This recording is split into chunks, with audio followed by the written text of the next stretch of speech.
Let us together pray the ninth Novena to St Ignatius of Loyola, and our theme shall be Caring for the Company of Jesus.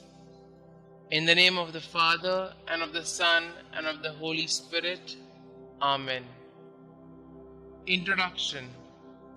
Along with two of his companions, Peter Faber and James Linus, St Ignatius decided to go to Rome and place themselves at the disposal of the Pope.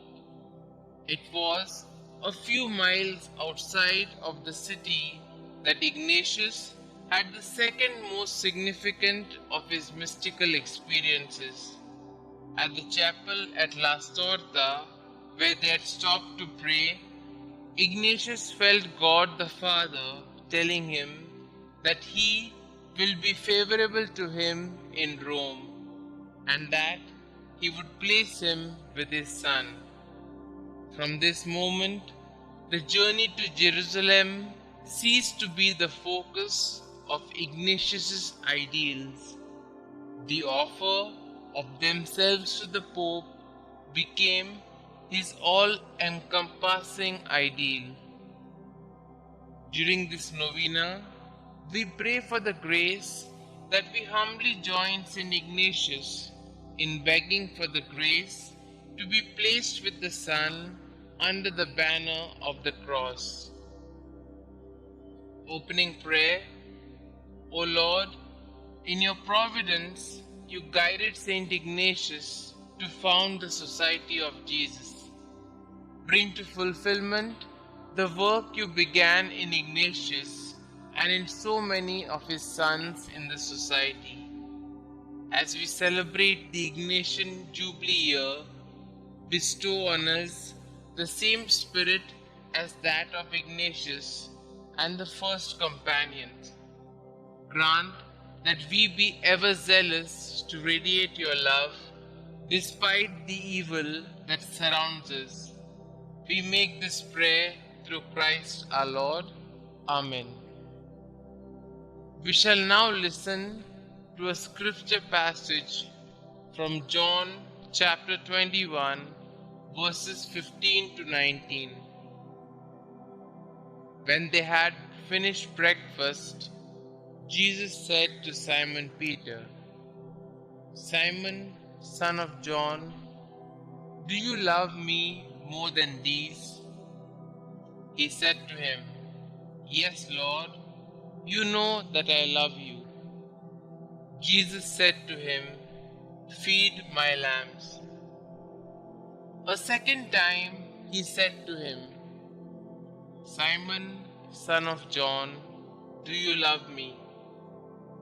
He said to him, "Yes, Lord, you know that I love you." Jesus said to him, "Tend my sheep." Jesus said to him the third time, "Simon, son of John, do you love me?" Peter felt hurt because he had said to him the third time, "Do you love me?" And he said to him, "Lord, you know everything. You know that I love you."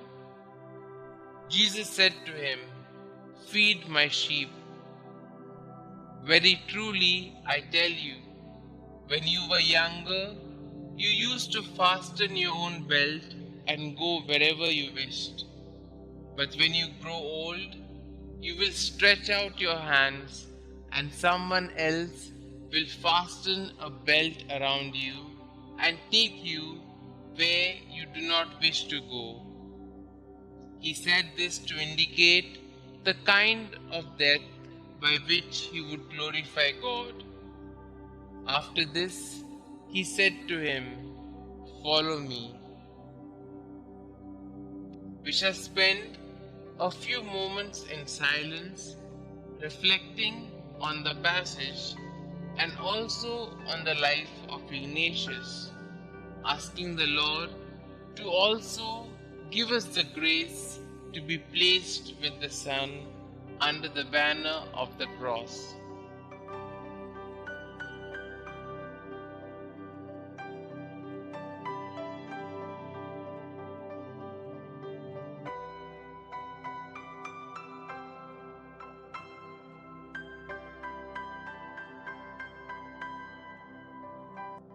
At their last halt before Rome, Inigo stepped into the tiny half-ruined chapel at La Storta.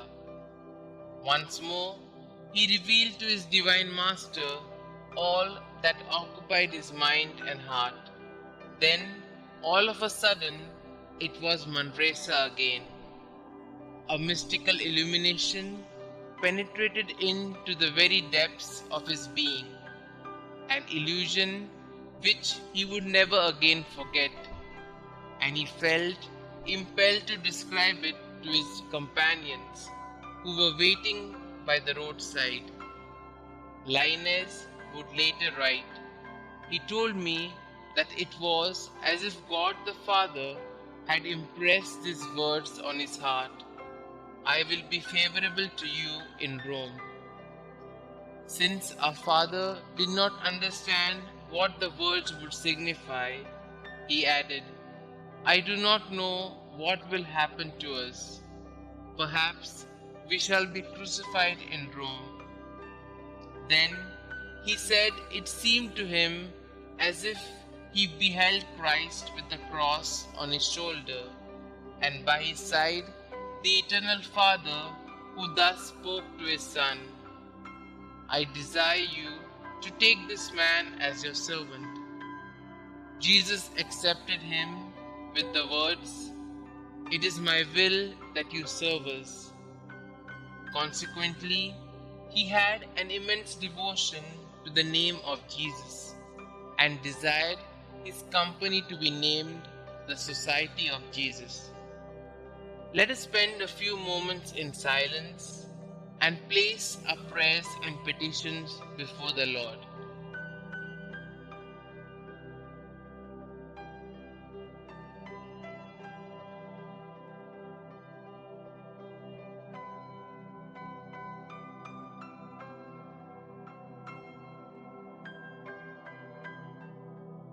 Our response shall be, "Lord, hear our prayer." Over the centuries, many men and women are served and are serving under the banner of the cross on God's mission, which was entrusted to St Ignatius near Rome. We pray that God bestow plentiful grace on these laborers of God's mission. For this we pray, Lord, hear our prayer. Let us pray for the Superior General, that as the world goes through turmoil and helplessness, he discern what is better for the Catholic Church and the Society of Jesus in these critical times. For this we pray, Lord, hear our prayer. Ignatius gave us a tool of discernment to identify God's gift to each of us. We pray that all the faithful get assistance from priests and religious sisters to discern God's gift and plan for them. For this we pray, Lord, hear our prayer. St Ignatius prayed fervently and insistently to be placed with the Son, and his prayer was granted. May God grant the same grace to the whole Society of Jesus. For this we pray, Lord, hear our prayer. That God give us the grace to know His presence in our everyday lives, to know Him as a constant companion in times of loneliness, sadness, suffering, and uncertainty. For this we pray, Lord, hear our prayer. Our Father who art in heaven, hallowed be thy name. Thy kingdom come, thy will be done, on earth as it is in heaven. Give us this day our daily bread, and forgive us our trespasses, as we forgive those who trespass against us. And lead us not into temptation, but deliver us from all evil. Hail Mary, full of grace, the Lord is with you. Blessed are you amongst women, and blessed is the fruit of thy womb, Jesus. Holy Mary, Mother of God, pray for us sinners, now and at the hour of our death. Amen. Concluding prayer.